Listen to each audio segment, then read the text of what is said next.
Pasca kenaikan harga gas ukuran 12 kg, sejumlah pedagang makanan di ID Rayek Aceh Timur mulai beralih menggunakan gas ukuran 3 kg. Pedagang mengaku terpaksa beralih menggunakan gas bersubsidi ini agar tidak mengalami kerugian.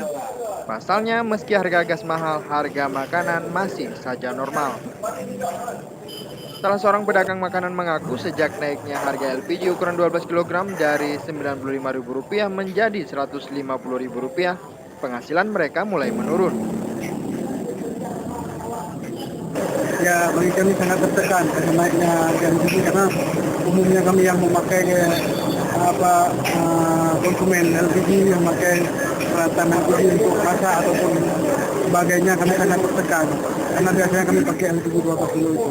Ya. Para pedagang berharap pemerintah bisa kembali menstabilkan harga gas LPG ukuran 12 kg agar omset pedagang bisa kembali normal. Dari Aceh Timur, Said Maulana melaporkan untuk Aceh Video.